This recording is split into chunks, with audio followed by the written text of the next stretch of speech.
বন্ধুগণ, আমি কবি মহিউদ্দিন চৌধুরী মাইকেল আবারও আপনাদের সামনে উপস্থিত হলাম একটি ভিডিও নিয়ে। আমার আজকের ভিডিওর নাম ভারতীয় পণ্য বর্জন।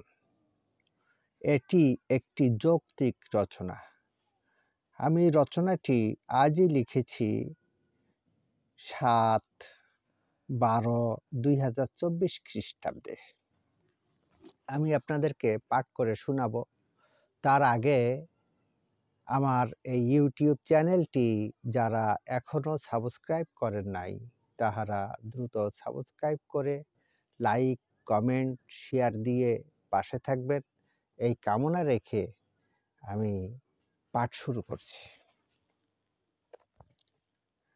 গত 5/12/2024 খ্রিস্টাব্দ তারিখ বৃহস্পতিবার টেলিভিশনে দেখলাম বাংলাদেশের প্রথম সারির একটি রাজনৈতিক দলের একজন শীর্ষ নেতা আড়ম্বর অনুষ্ঠানের মাধ্যমে বিশাল জনসমাবেশে ভারতীয় পণ্য বর্জনের প্রতীক হিসাবে ভারতীয় শাড়ি জনসম্মুখে একটি শাড়ি আগুন দিয়ে পুড়িয়ে দিলেন এবং সবাইকে ভারতীয় পণ্য বর্জনের নির্দেশ দিলেন। এখন আমার প্রশ্ন, ভারতীয় পণ্য বর্জন করলে সব পণ্যই বর্জন করা উচিত নয় কি? 1 নাম্বার, ভারতীয় শাড়ি বা থ্রি পিস বা বিভিন্ন ধরনের কাপড় আমাদের বাংলাদেশের মেয়ে বা মহিলারা পরিধান করে থাকেন, সেগুলোও তো নিশ্চয়ই বর্জন করা উচিত। 2 নাম্বার, আমাদের বাংলাদেশের মহিলারা স্বর্ণের পরিবর্তে ইমিটেশন, যা সস্তা রেটে পাওয়া যায়, স্বর্ণের চেয়ে অনেক কম দামে পাওয়া যায়, এর গয়না বা অর্নামেন্টস ব্যবহার করে থাকেন। এগুলো কি করবেন? এগুলো কি বর্জন করা উচিত নয়? 3 নাম্বার, ভারত থেকে যা চলমান আলু, পেঁয়াজ, মশলা, এগুলো আমদানি চলমান, বন্ধ হয় নাই বা সরকার বন্ধ করে নাই। এই আলু, পেঁয়াজ বা মশলা এগুলো খাইলে হয়তো পায়খানা প্রস্রাবের মাধ্যমে অটোমেটিকলি বর্জন হয়ে যায়।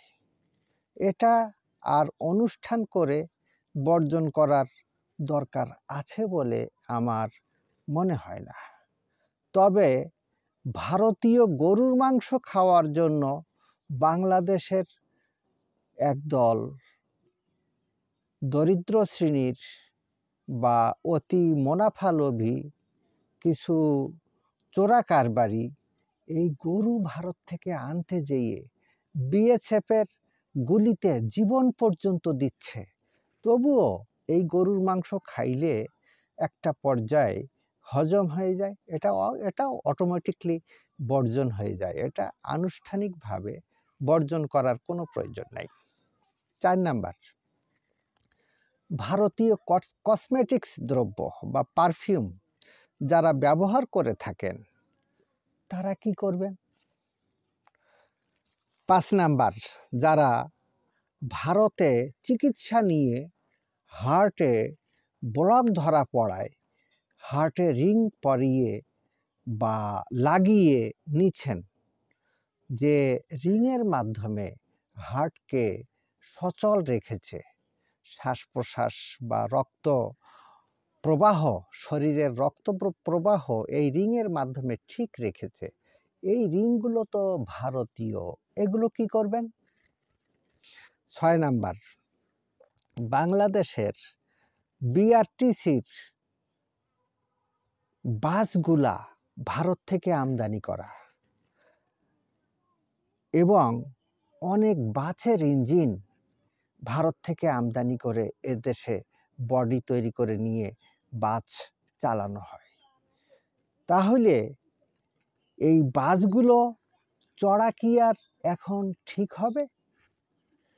7 নাম্বার, ভারত থেকে আমদানি করা ট্রাক যেমন টাটা, অশোক লিল্যান্ড ইত্যাদি, এগুলো তো বাংলাদেশের পরিবহন ব্যবস্থায়, প্রাইভেট পরিবহন ব্যবস্থায় পণ্য পরিবহনের ক্ষেত্রে এগুলোই সবচেয়ে বেশি। তাহলে এ সমস্ত ট্রাকে যে সমস্ত পণ্য পরিবহন করে, ওই সমস্ত পণ্য ব্যবহার বা খাওয়া এগুলো কি আর ঠিক হবে এখন? বা ট্রাকগুলোও বা কী করবেন এখন? 8 নাম্বার, ছোট ছোট পরিবহন আছে বিভিন্ন গ্রামে গঞ্জে শহরে, যেমন সিএনজি, তারপরে মাহিন্দ্রা পরিবহন বা জমি চাষ করার জন্য ট্র্যাক্টর, এগুলো তো ভারত থেকে আমদানি করা, এগুলো কি করবেন? 9 নাম্বার, বাংলাদেশের রেল বা ট্রেনের পার্টি, স্লিপার, বগি, ইঞ্জিন এগুলো তো ভারত থেকে আমদানি করা। তাহলে আর বাংলাদেশের মানুষ বা রেলে বা ট্রেনে কি চড়বেন না? 10 নাম্বার, যারা ভারতীয় নাগরিক মেয়ে বা মহিলা বিবাহ করে বাংলাদেশে সংসার করছেন, বাংলাদেশি নাগরিক, তারা কি করবেন? যেমন এই ধরনের মহিলাদের ছেলে মেয়ে বাচ্চা হয়েছে, তাহলে ওই তার ছেলে মেয়েরা তার মাকেও বা কি করবেন? আর ওই পুরুষ লোক তার স্ত্রীও বা কিভাবে বর্জন করবেন? 11 নাম্বার, অনেকের পরনে পাঞ্জাবি, টুপি, পায়জামা, গেঞ্জি বা অন্যান্য কাপড় বাংলাদেশের টেক্সটাইল মিলে তৈরি হয়েছে, এরকম এর সুতা বা তুলা এবং বা কটন এগুলা ভারত থেকে আমদানি করা হয়েছে। তাহলে এই পোশাক পরিচ্ছদগুলো কি এখন বর্জন করা উচিত নয় কি?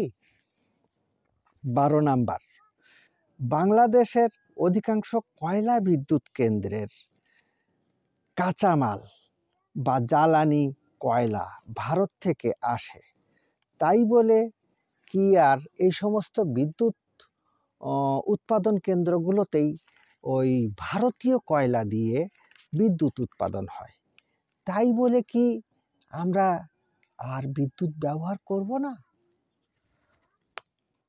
13 নাম্বার, বাংলাদেশের অনেক মুসলিম জনগোষ্ঠী ভারত থেকে 1947 সালের পর পাকিস্তান বা বাংলাদেশে এসে বসবাস শুরু করেন। ওনারা তো ভারতের, তাদের বংশধররা এখন বাংলাদেশের, তাহলে ওনারা কি করবেন? ওনাদের পূর্বপুরুষরা তো ভারতীয়, তাহলে কিভাবে ওনারা ওনাদের পূর্বপুরুষদের বা ওনাদের নিজেদেরকে বর্জন করবেন? 14 নাম্বার, বাংলাদেশের বিল্ডিং তৈরি উপকরণ, রড এর কাঁচামাল লোহা ভারত থেকে আসে। নামি দামি বিল্ডিংয়ের বা অলিয়া উলিয়াদের মাজারে ব্যবহার করা হয় মার্বেল পাথর, টাইলস জাতীয় মার্বেল পাথর ভারত থেকে আসে। বিভিন্ন কনস্ট্রাকশনের পাথরও ভারত থেকে আসে। তাহলে এসব বড় বড় বিল্ডিং স্থাপনা যে রডের উপর দাঁড়িয়ে আছে, যে পাথরের কনস্ট্রাকশনে দাঁড়িয়ে আছে, এমনকি সিমেন্ট তৈরির যে ক্লিংকার বলা হয়, যে এক ধরনের পাউডার, এটাও আসে ভারত থেকে। তাহলে এই বড় বড় বিল্ডিং তৈরির উপকরণগুলোর যে ভারত থেকে এসেছে, এই বিল্ডিংগুলো কি এখন আপনারা বা আমরা বর্জন করব? 15 নাম্বার, আরও আছে, অনেক আছে। বললে হয়তো ভারতীয় পণ্য বর্জন করার ক্ষেত্রে আত্মহত্যা পর্যন্ত করা লাগতে পারে। আমার আজকের ভিডিওটি এই পর্যন্ত। সবাইকে ধন্যবাদ।